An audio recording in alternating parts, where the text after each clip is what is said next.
When a modern person contemplates sleep, the image that forms in the mind is nearly always intimate, enclosed, and deeply personal.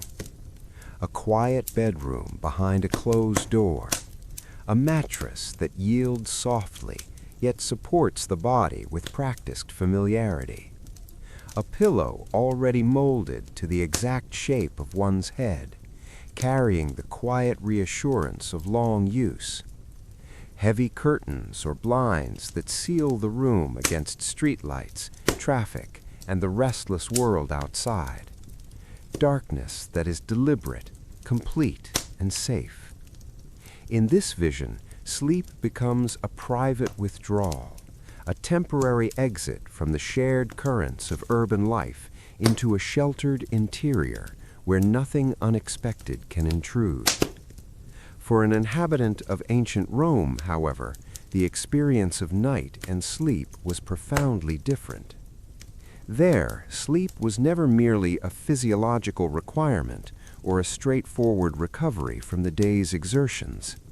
It was molded by an intricate web of circumstances, one's place in the social hierarchy, the architectural character of the dwelling, the specific location of the sleeping space within that dwelling, the season and its attendant temperature and humidity, the sounds filtering through walls and windows from the street, the limited and flickering illumination provided by oil lamps, and, perhaps most decisively, the number of other human beings sharing the same confined volume of air.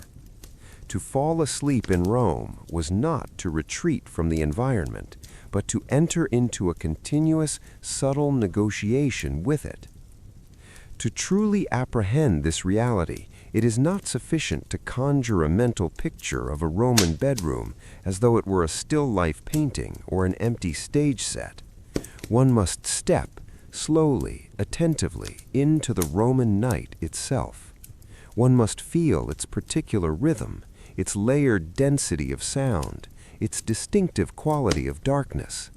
One must sense how the city continued to breathe and pulse after sunset, how it changed register rather than ceased to exist.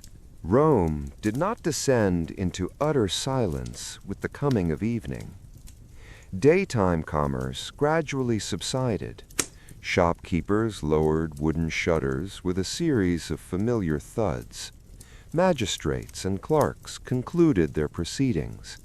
The principal thoroughfares lost their daytime urgency and became less densely thronged. Yet the city did not stop living. It simply modulated into another tempo, slower, less strident, but still palpably alive. In the narrow alleys, footsteps still echoed off stone walls. Snatches of conversation drifted through the warm evening air. Laughter rose here and there, sometimes followed by sharp quarrels. Dogs barked in abrupt staccato bursts. Wooden doors creaked open or were drawn shut and bolted for the night. Late carts rolled heavily across uneven paving stones, their iron-rimmed wheels producing a dull, repetitive cadence that carried far in the quieter hours. Inside houses, dishes clinked softly as the last meal was cleared away. Neighbors spoke through thin partitions in low voices. Someone arrived home later than usual. Someone else was only then beginning the evening's quiet occupations. Night in Rome was not an empty bracket between 2 days.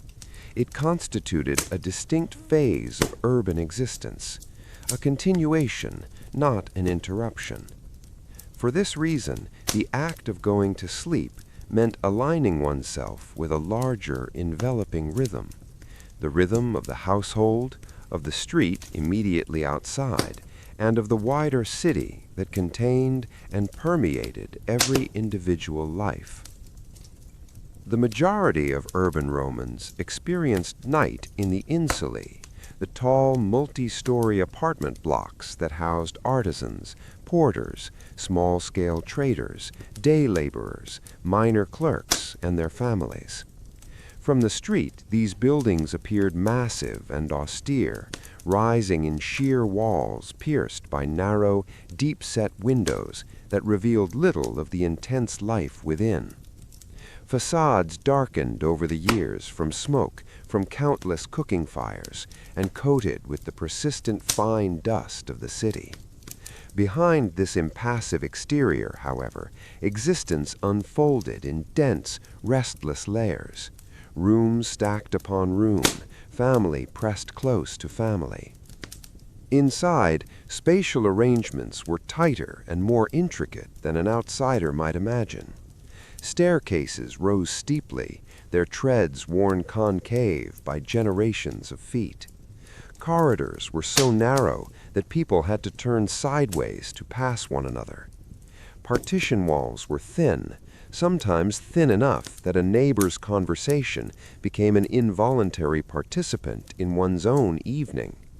Space felt perpetually contested, perpetually shared, even at the precise moment when each individual most longed for a measure of solitude. By the hour when the sun had fully disappeared below the horizon, most residents of the insulae had already returned from their day's work. Their labor typically began at first light and often concluded earlier than that of wealthier citizens, yet it was no less draining. Physical exhaustion accumulated rapidly, particularly for those engaged in manual trades. For this reason, they sought to begin their rest as soon as circumstances permitted, allowing night to overtake them before their strength was entirely spent. This did not mean, however, that silence immediately descended. On the contrary, evening in an insula was a time of overlapping activities occurring simultaneously within the same small volume of space. There was no modern-style zoning of functions. A corner that had served as workshop, dining area, or children's play space during daylight hours became, almost without transition, a sleeping area after dark. The change was practical, understated, and continuous rather than theatrical. Within a single room, people might still be finishing the last bites of a frugal supper, mending worn clothing, speaking in murmurs, settling children for the night, and simultaneously arranging bedding. Someone scraped the final remnants from a clay bowl. Someone else sorted through tools, setting them carefully aside for morning. Another quietly recounted the small events of the day just past. Gradually, these actions slowed, softened, and faded into a liminal state that hovered between wakefulness and slumber. Sometimes the transformation required little more than clearing a patch of floor, unrolling a woven mat, or dragging a straw-stuffed pallet closer to the wall. The architecture remained unchanged, only the purpose of the space shifted, guided by necessity and the deep grooves of routine. The sleep-in arrangements themselves were stark in their simplicity. Most often they consisted of a low wooden frame or platform. Frequently they were nothing more than a section of floor covered by coarse sacks filled with straw, reeds, or rough wool. Such bedding offered no impression of plush comfort. Its function was utilitarian, to insulate the body from the penetrating chill of stone or tile, and to provide at least minimal cushioning against an unyielding surface. Pillows, when present at all, remained modest, simple fabric envelopes containing similar coarse stuffing. They did not promise indulgence. They offered only a slight adjustment of posture so the head could rest at a less strained angle. In this context, comfort was defined not by refinement, but by adequacy.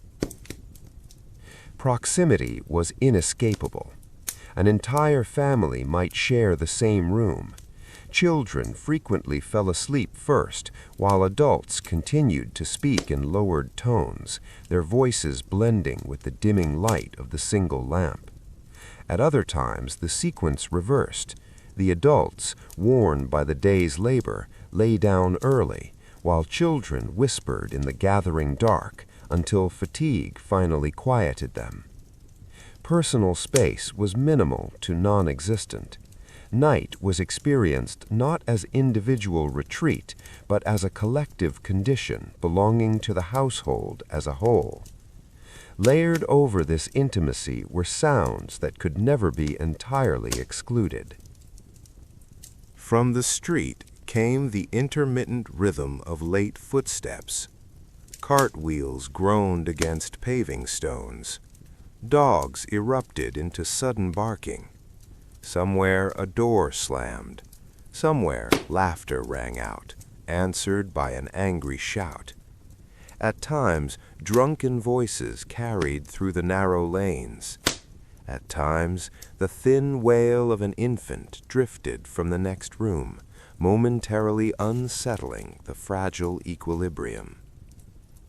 Even within the building itself, absolute quiet never arrived.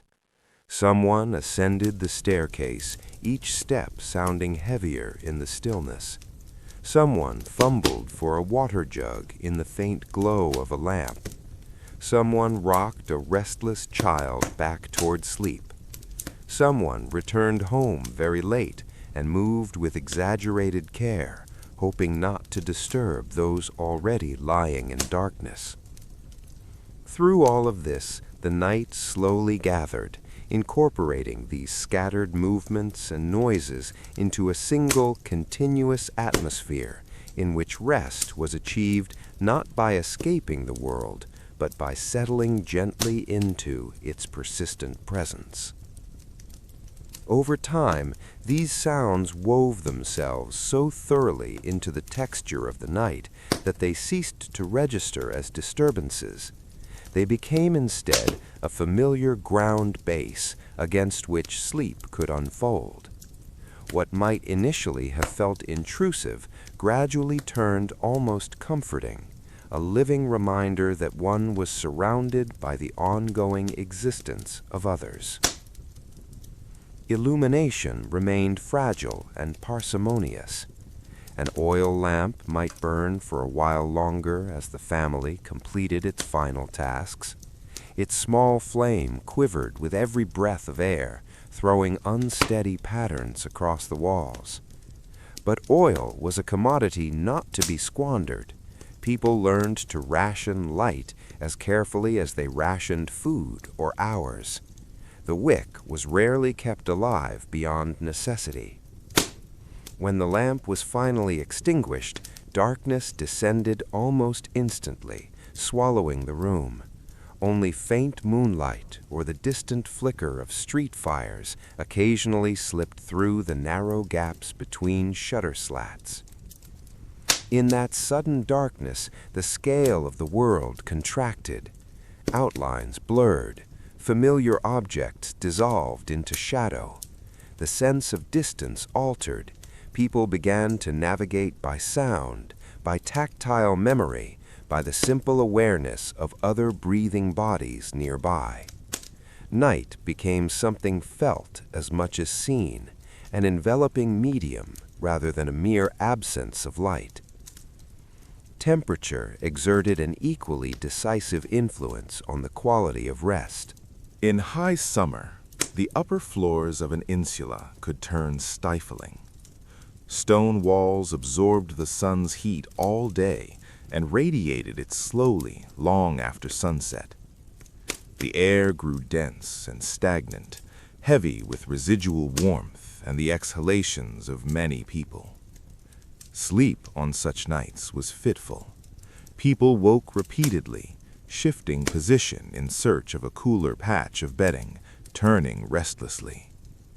Some opened the shutters, despite the influx of street noise, dust, and stray light, because the craving for moving air overpowered the desire for quiet.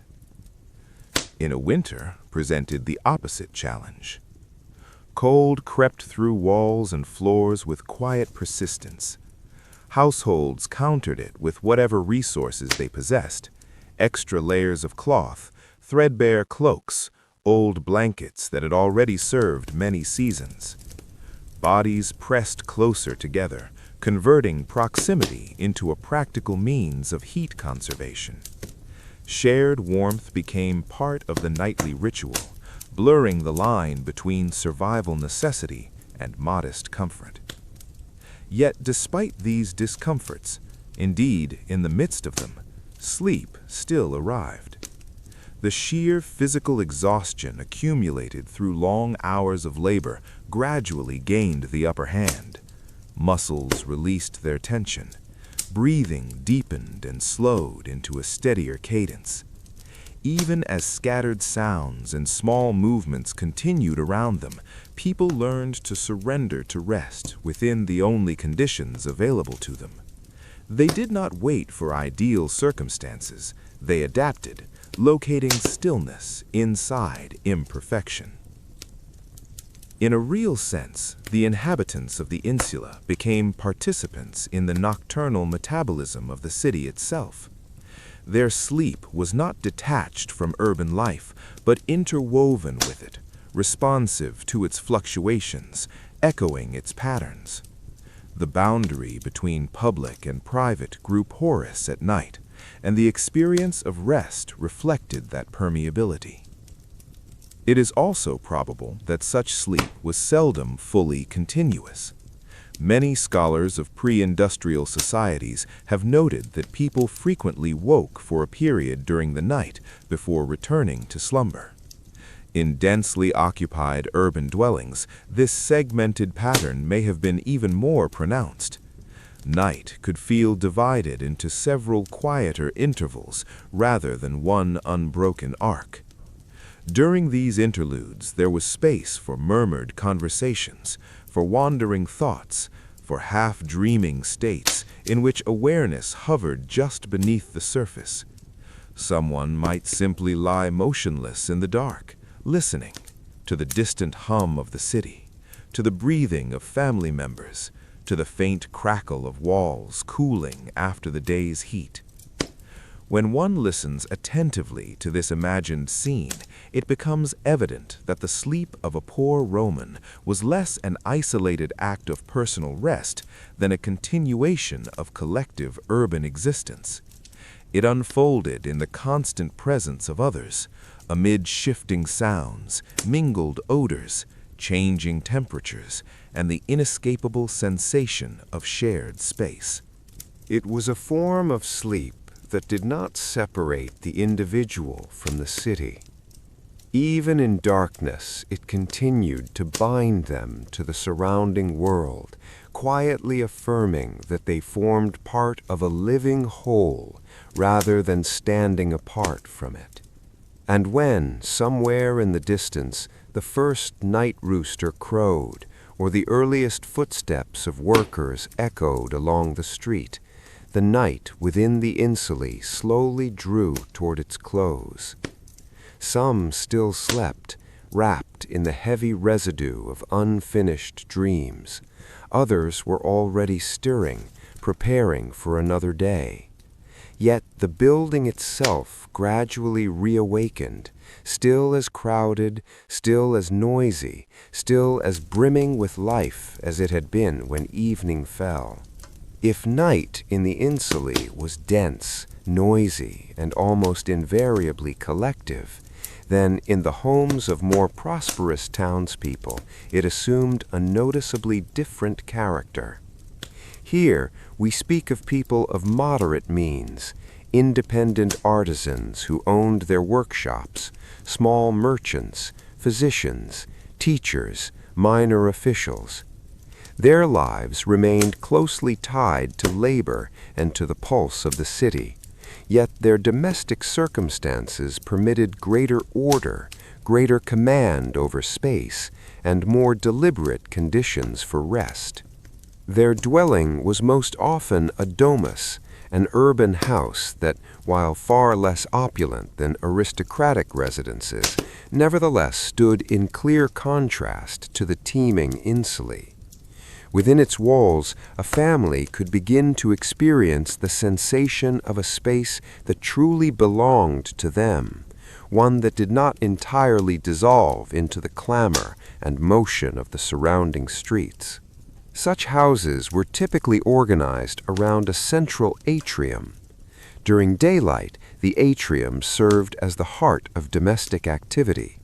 Visitors were received here, business was transacted, household tasks unfolded beneath the open sky, visible through the compluvium in the roof. Shifting light poured down, creating a feeling of motion and connection with the heavens that lent the interior an atmosphere of expansiveness. Yet as evening approached and the last rays withdrew from the painted walls, the mood of the house gradually altered. When the inner courtyard settled into gentle half-shadow, the entire dwelling seemed to draw inward. Doors were closed. The distant clamor of the street grew muffled, filtered by masonry and timber. The space began to feel more contained, more sheltered, as though the household were drawing a delicate boundary between itself and the outer world. Unlike the cramped, multifunctional rooms of the insula, here it was possible to assign clearer purposes to different areas. Certain rooms served for work or storage. Others were reserved more consistently for repose. Among them was the cubiculum, the sleeping chamber. This room might be small and relatively plain. It might possess very few windows or none at all, an arrangement that helped preserve coolness in summer and retain warmth in winter. In Roman domestic tradition, the bedroom was not invariably understood as an exclusively private sanctuary. By day, it could be used to store clothing, safeguard small valuables, or hold intimate conversations with trusted friends. But at night, its function became more focused, more singular. The bed in such a house looked markedly different from the arrangements common in the insulae. It was usually a sturdy wooden or bronze frame across which straps, ropes, or tightly woven fabric were stretched to form a supportive base. A mattress was laid over this foundation. Depending on the household's resources, the mattress might be stuffed with wool, dried herbs, or, in better circumstances, feathers. Already this provided a degree of softness far removed from the bare practicality of straw pallets laid directly on stone floors. A woven coverlet or heavy woolen cloak might be spread across the bed. This layer offered warmth on cooler nights and contributed an element of visual and tactile comfort, helping to soften the geometry of the room. The sleeping place became more deliberately composed, more visibly integrated into the domestic interior. It was no longer merely a functional necessity, but a modest expression of household care. Pillows, too, were becoming a more regular component of rest.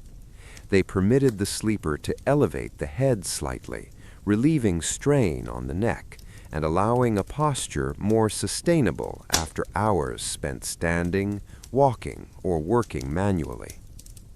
Details of this kind may appear trivial, yet they profoundly shaped the nightly experience. They marked a transition from mere endurance of the day to active recovery from it. Some literary and archaeological sources mention the use of simple sheets or light coverings, though fully developed bed linen in the modern sense had not yet emerged. Sleep still involved a more direct contact between body and materials, the weave of fabric, the slight unevenness of stuffing, the subtle retained warmth of the mattress itself. Evenings in these households unfolded with greater calm and regularity. After the main meal, family members might linger together for a time. They spoke quietly, reflecting on the day's events.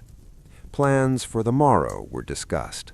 Someone might review accounts or written memoranda. Another might read by lamplight. Others prepared clothing and tools for the morning, arranging objects so the next day would begin more smoothly. Oil lamps in such homes could burn longer than in the insulae. While economy was still practiced, the expense of oil weighed less heavily. As a result, evening did not terminate abruptly with the arrival of full darkness. It faded gradually into a phase of restfulness, permitting mind and body a gentler passage from activity to sleep. A crucial difference lay in the possibility of seclusion. By contemporary standards, families still lived in relatively close quarters. Nevertheless, adults could more frequently sleep apart from children or from guests. The simple gesture of closing the bedroom door established a boundary between the vivacity of daytime and the stillness of night. This altered the very perception of sleep, rendering it more intentional and more inwardly directed. Silence was never absolute, yet it was sufficient to hear one's own breathing, the faint rustle of fabric, the soft settling sounds of the house itself. Such quiet allowed the sleeper to feel less exposed to the unpredictable pulse of the street and more securely anchored within the domestic sphere. Thermal conditions were also more stable. Thick stone walls and a thoughtful disposition of rooms maintained a relatively balanced microclimate. In summer, the atrium facilitated air circulation, bringing relief from accumulated heat. In winter, closed doors, heavy curtains, and dense textiles conserved warmth, creating pockets of relative comfort within the larger structure. In some households, portable braziers, small movable heating devices were employed. Placed near the bed, they generated localized warmth and a gentle glow of embers. The faint scent of heated metal and ash added to an atmosphere that felt both intimate and protective. Such elements transformed night from an ordeal of endurance into a deliberate interval of restoration. Thus, night in such a house became more predictable. It followed recognizable patterns. It permitted greater continuity between intention and lived experience. While still connected to the surrounding life of the city, sleep here began to feel like a contained and somewhat ordered passage, a quiet interlude shaped not only by necessity, but by the emerging art of domestic living. Street noise still penetrated, but in attenuated, distant form. Voices faded to murmurs. The rumble of wheels became a dull vibration rather than a sharp intrusion. Neighbors were physically farther removed, their presence no longer pressed so insistently against the walls. The house developed its own rhythm, a sequence of small, habitual gestures that announced the approach of rest. Shutters closed one by one, lamps extinguished in turn, children guided gently toward sleep. Occasionally, the paterfamilias might wake in the small hours. He would rise quietly, listening for anything unusual, verifying that doors were secure, that embers in the brazier were safely contained, that the silence within the walls felt stable rather than ominous. Such moments of wakefulness were not necessarily signs of unease. They belonged to a wider awareness, a subtle sense of responsibility for the fragile order of the domestic world. In general, however, rest here was more continuous and less fragmented than among the crowded inhabitants of the insulae. Still, sleep remained profoundly tied to the natural cycle of light and darkness. people retired earlier than is customary today. The absence of powerful artificial lighting gently encouraged this habit. Darkness was not something to be indefinitely resisted. It was something to be accepted, even followed. Morning arrived not through mechanical signals, but through the gradual transformation of the environment itself. Pale dawn light slowly entered the atrium, touching the edges of columns and reflecting faintly from the floor. The house awoke in stages. Doors opened. Footsteps multiplied. The splash of water in basins marked the resumption of daily routines. Such sleep could not be described as luxurious. It lacked the elaborate comforts and refined textures associated with elite dwellings, yet it offered something equally meaningful, a sense of stability. The ability to close one's eyes in relatively calm surroundings, to rest within a space that felt ordered and secure, became in itself a quiet marker of social distinction.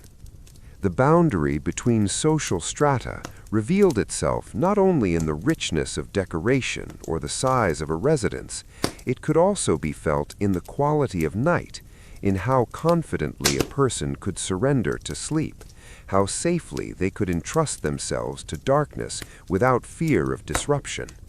In this quiet measure of restfulness, the structure of Roman society disclosed itself in an intimate and deeply human way.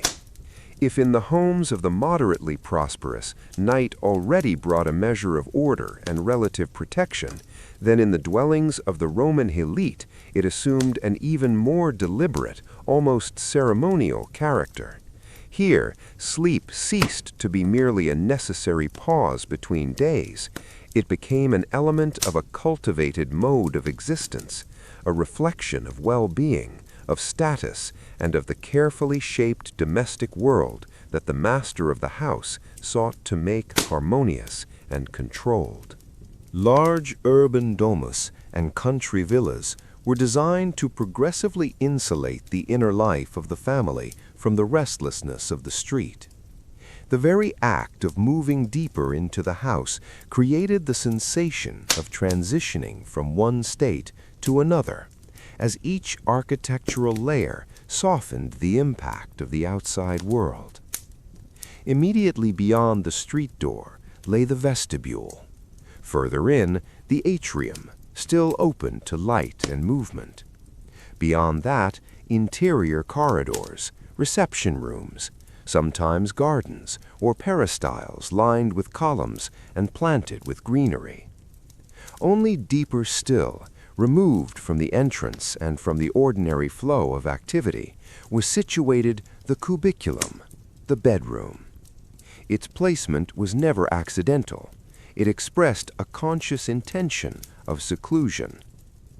As evening drew near, the rhythm of such a house shifted slowly. After dinner, which for wealthy Romans could be an extended affair, accompanied by conversation, music, or carefully orchestrated entertainment, the night entered a quieter phase. Guests took their leave. Footsteps in the corridors grew infrequent. Servants removed dishes, extinguished unnecessary lamps, and carried light only where it was still required. The air itself seemed to soften and cool, particularly if doors to the inner courtyard were left slightly ajar, permitting nocturnal freshness to drift inward. The house began to feel more self-contained, more inward-facing, as though it were preparing to withdraw from the wider world. Preparation of the bedroom frequently commenced well in advance. In affluent households, slaves or personal attendants performed these tasks. They aired the chamber, smoothed linens and coverlets, arranged pillows, ensured that lamps burned steadily and cleanly. At times, aromatic oils or incense were employed. A faint scent of herbs, myrrh, or resins created an atmosphere of refinement and calm. This was not merely a question of physical comfort. It formed part of a cultural practice. the conviction that the day should be concluded with attention and intentionality. The bed itself was far more elaborate than in middling homes. It might feature a wooden frame enriched with carved details, or a structure incorporating bronze elements that caught lamplight in subtle reflections.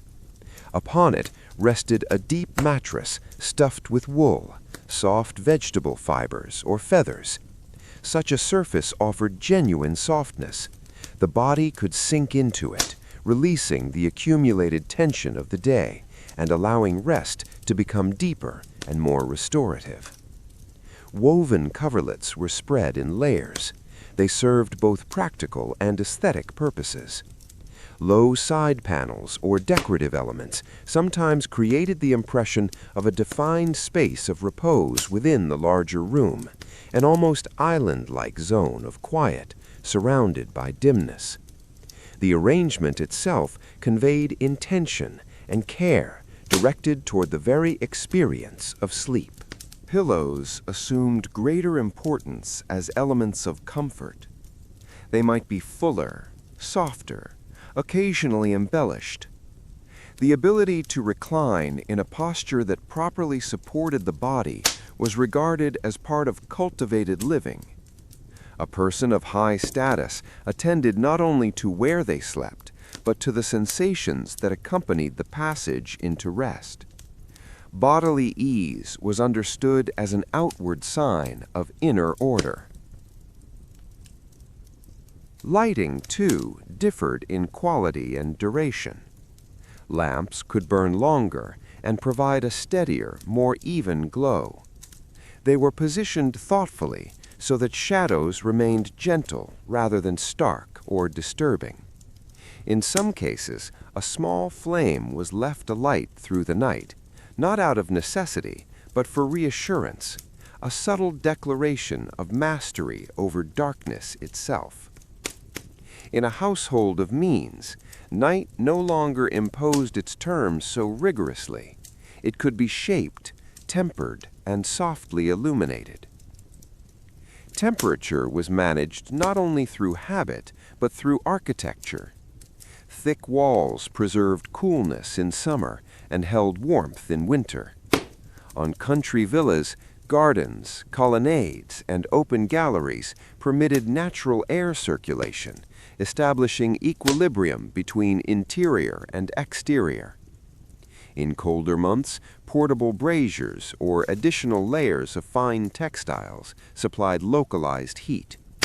These measures fostered a more stable and predictable form of nocturnal rest.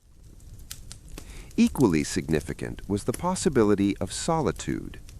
Wealthy Romans were far more likely to sleep apart, not merely from children, but from most domestic sounds. The cubiculum occupied the quietest portion of the house, shielded from both street and courtyard. A closed door, subdued lamplight, and the yielding surface of the bed facilitated an easier transition from daytime activity to inward calm. And yet, even here, night was never wholly silent. In the distance, the measured tread of night watchmen might be faintly audible. Leaves rustled in the inner garden, stirred by a passing breeze. Occasionally, the careful movements of servants maintaining order could be heard beyond the walls. These sounds, however, registered differently. They did not intrude. They reassured. They indicated that the household remained alive, watchful, protective, quietly vigilant on behalf of its members. For members of the Roman elite, sleep was frequently connected with notions of health and proper regimen. Medical authors of the period offered guidance on the appropriate duration of rest, the best posture of the body during sleep, and the value of fresh air. Nightly repose was regarded as an integral component of physiological equilibrium, essential to the maintenance of both physical and mental balance. Preparing for sleep could therefore encompass not only practical arrangements, but also routines that today might be described as forms of self-care, deliberate practices aimed at preserving well-being and harmony. So the night unfolded in a wealthy Roman household, quieter, softer, more predictable. Sleep became not merely the conclusion of the day, but a continuation of the system of comfort and control that surrounded a person while awake. The experience of rest itself was shaped by architecture, by ritual, and by an acute consciousness of status. It is precisely in these contrasts that the underlying structure of the ancient city reveals itself most clearly. The same Rome presented its inhabitants with profoundly divergent nights, each molded by the invisible divisions of social life, by the spaces people occupied, and by the degree to which they could or could not entrust themselves to darkness.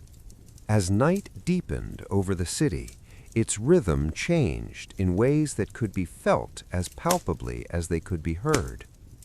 What only recently had seemed vigorous movement, vitality, and tension slowly resolved into scattered, isolated sounds.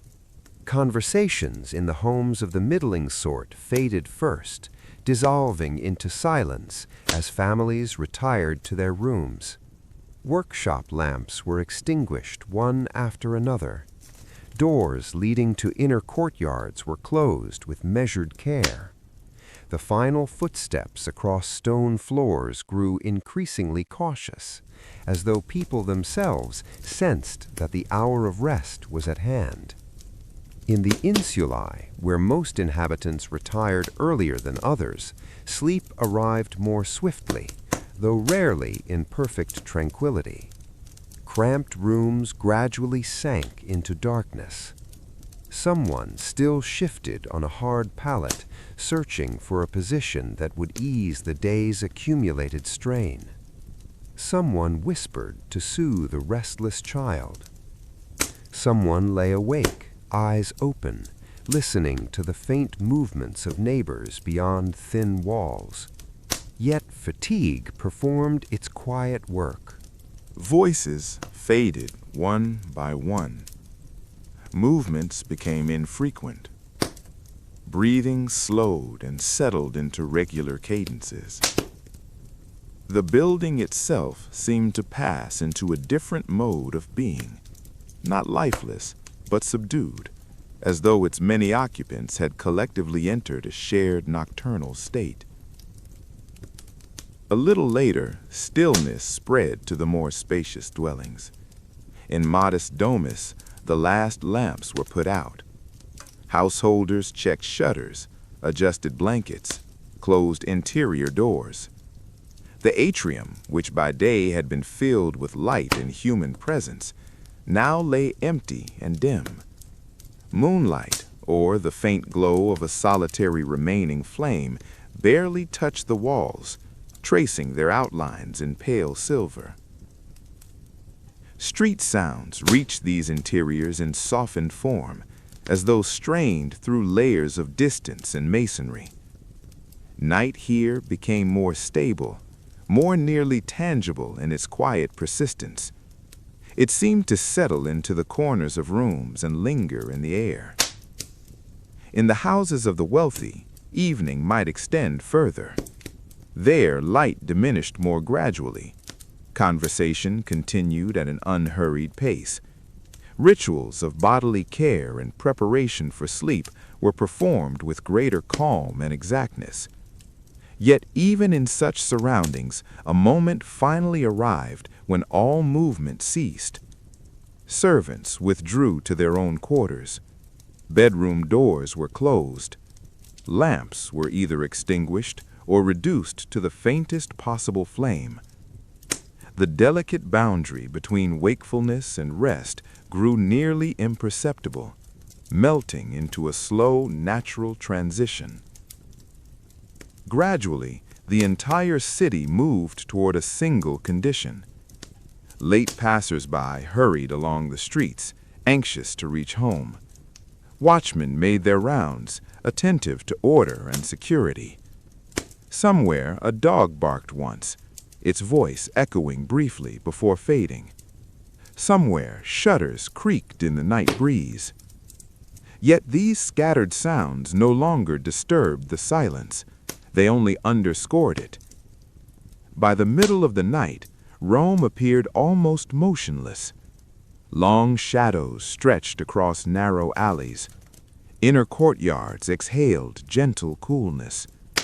Stone walls retained the last faint traces of daytime warmth. Behind closed doors, people slept, each in their own circumstances, yet all within the same shared span of hours. Some rested on soft, deep mattresses. Others lay on simple mats or straw pallets.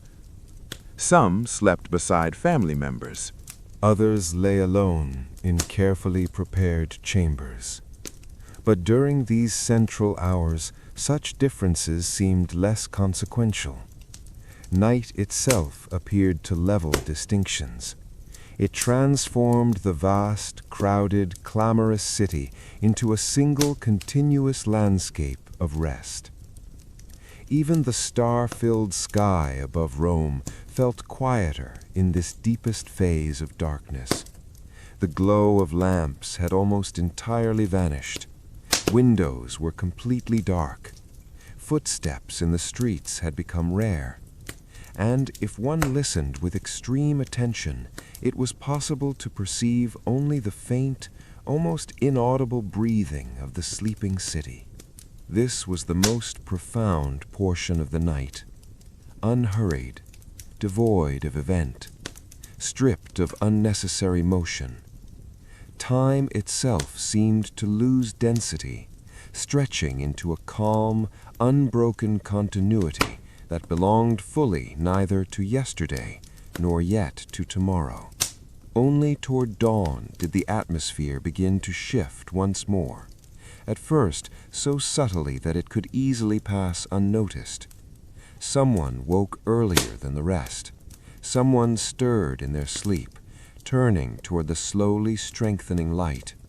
Somewhere a door creaked open. Somewhere the first lamp of the new day was kindled. Gradually movement returned to the air. Silence grew thinner. The city prepared to awaken.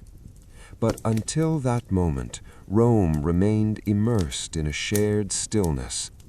The same city that by day appeared endlessly noisy, endlessly crowded, endlessly restless, became at night almost immovable and, unexpectedly, quiet.